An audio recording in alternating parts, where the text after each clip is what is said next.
Agenda বাকী আছে আজি আজিৰ এই ঐতিহাসিক খনত ইউনিফৰ্ম সিভিল কোড আসাম 2026 এই বিধেয়কখন আলোচনা হোৱাটোৱে আমাৰ কাৰণে এটা অতি গুৰুত্বপূৰ্ণ আৰু ঐতিহাসিক ক্ষণ কাৰণ এই বিধেয়ক কেৱল এখন আইনগত প্ৰস্তাৱ নহয় কাৰণ এই বিধেয়কখনৰ জৰিয়তে ভাৰতবৰ্ষৰ যি সহস্ৰাব্দ জোৰা সভ্যতা সংস্কৃতি সাংস্কৃতিক একতা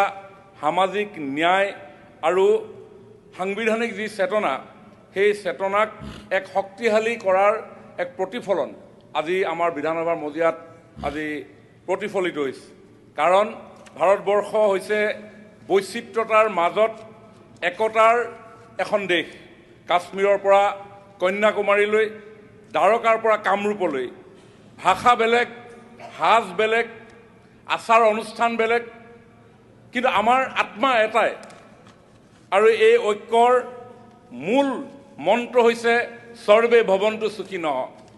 সৰ্বে সন্তু নিৰাময়া সৰ্বে ভদ্ৰাণি পশ্যন্তু মা কশ্চিৎ দুখ ভাগ ভৱেৎ আৰু সেইকাৰণে আমাৰ হাজাৰ বছৰীয়া ইতিহাসেৰে সমৃদ্ধ আমাৰ ঐতিহাসিকভাৱে আমাৰ ঋষিমুনিসকলেও কৈছে যে বসুধৈৱ কুটুম্বকম অৰ্থাৎ সমগ্ৰ বিশ্ব এক পৰিয়াল আৰু এই যি ইউনিফৰ্ম সিভিল কোড এই ইউনিফৰ্ম সিভিল কোডৰ মূল দৰ্শনো একেই কাৰণ এই সমাজত বিভিন্ন জাতি জনগোষ্ঠী ভাষা ভাষী ধৰ্ম সম্প্ৰদায়ৰ লোক বসবাস কৰে আৰু সকলোৰে সমান অধিকাৰ সমান মৰ্যাদা আৰু সমান ন্যায় প্ৰদান কৰাটো হৈছে এই ইউনিফৰ্ম সিভিল কোডৰ অন্তৰালৰ মূল বিষয় কাৰণ ভাৰতৰ যি সংবিধান এই সংবিধানৰ নীতি নিৰ্দেশক তত্ত্বৰ যিটো অন্তৰ্গত অনুচ্ছেদ 44ত স্পষ্টকৈ উল্লেখ আছে যে ৰাষ্ট্ৰই ভাৰতৰ সমগ্ৰ অঞ্চলত নাগৰিকসকলৰ বাবে এক সমান নাগৰিক বিধি সুনিশ্চিত কৰাৰ প্ৰচেষ্টা কৰিব আৰু সেইকাৰণে এই যি ইউনিফৰ্ম সিভিল কোডৰ যি ধাৰণা এই ধাৰণা আকস্মিক নহয় ই সংবিধান প্ৰণেতাসকলৰ দূৰদৰ্শী চিন্তাৰ এয়া ফচল আৰু হে এই uniform civil code doctor Shyama Prasad মুখাৰ্জীৰ এক দেশ এক আইন এই ধাৰণাৰ দ্বাৰা পৰিচালিত আৰু সেইকাৰণে ভাৰতীয় জনতা পাৰ্টিৰ মূল প্ৰতিশ্ৰুতিৰ এইটো অংগ আৰু সেইকাৰণে আমাৰ মাননীয় মুখ্যমন্ত্ৰী যোৱা বিধানসভাতেই সমগ্ৰ অসমবাসীক প্ৰতিশ্ৰুতি দিছিল যে প্ৰথম বিধানসভাতেই আমি ইউনিফৰ্ম সিভিল কোড আমাৰ বিধানসভাৰ মজিয়ালৈ অনা হ'ব আৰু মাননীয় মুখ্যমন্ত্ৰী ডাঙৰীয়াই সেই প্ৰতিশ্ৰুতি ৰক্ষা কৰি অসমখনত বসবাস কৰা সকলো জাতি জনগোষ্ঠীৰ লোকসকলক বিশেষভাৱে মহিলাসকলক সন্মান জনোৱাৰ উদ্দেশ্যতেই এই ইউনিফৰ্ম সিভিল কোড আজি অনা হৈছে কাৰণ আইনৰ আগত আমাৰ যি সমতা সেই সমতা গণতন্ত্ৰৰ আধাৰ আৰু সেইকাৰণে বিগত দিনবিলাকত বিভিন্ন ধৰণে আমাৰ সংবিধান ৰক্ষা কৰাৰ ক্ষেত্ৰত আমাৰ মহামান্য উচ্চতম ন্যায়ালয়েও বিভিন্ন ৰায় প্ৰদান কৰিছে আজি আমি ইয়াতে দেখিছোঁ যে কেৱল মুছলমান মহিলাসকলক উদ্দেশ্য কৰি বা তেওঁলোকৰ সমতা ৰক্ষা কৰাৰ কাৰণে যে আলোচনা হৈছে এনেকুৱা নহয় কাৰণ আজি খ্ৰীষ্টান মেৰেজ এক্ট যি 1872ৰ অধীনত যি খ্ৰীষ্টান মহিলাসকলে কেৱল এডাল্ট্ৰিক বিবাহ বিচ্ছেদৰ কাৰণ হিচাপে গণ্য কৰে এয়া তেওঁলোকৰ কাৰণেও এটা বৈষম্যৰ কাৰণ আৰু সেইকাৰণে এমিনি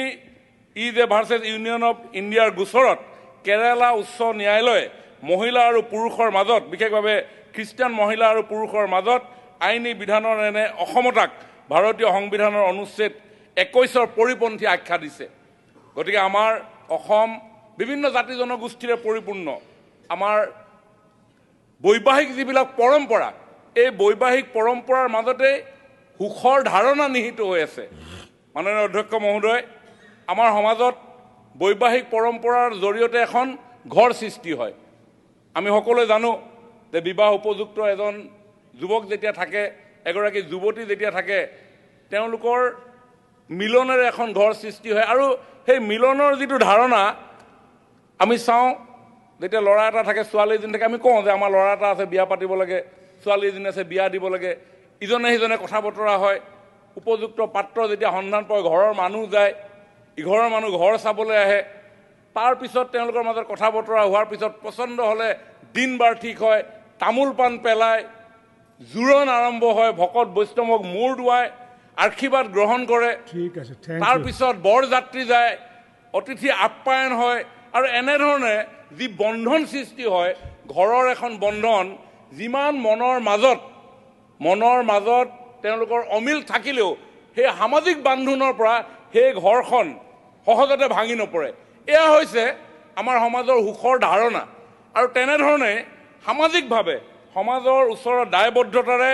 আমি আমাৰ সুখ প্ৰাপ্তি সম্ভৱ হ'ব পাৰে। গতিকে আজি এই ইউনিফৰ্ম চিভিল কোডৰ যি আলোচনা হৈছে, এই আলোচনাক পূৰ্ণ সন্মতি জ্ঞাপন কৰি মাননীয় মুখ্যমন্ত্ৰী ডাঙৰীয়াই যি ঐতিহাসিক সিদ্ধান্ত গ্ৰহণ কৰিবৰ কাৰণে খন্তেক পিছতে আগবাঢ়ি যাব, তাৰ কাৰণে মই তেখেতক ধন্যবাদ জনাই পুনৰ ভাৰতীয় জনতা পাৰ্টীৰ আমাৰ যি ভাৰতীয় সভ্যতা সংস্কৃতিৰ মান সন্মান পৰম্পৰা ৰীতি নীতি ৰক্ষাৰ যি আমাৰ যি যাত্ৰা, এই যাত্ৰা এখোজ যাতে আমি আগুৱাই গৈছোঁ, এই কথা স্পষ্ট হৈছে। সকলোকে নমস্কাৰ, ধন্যবাদ।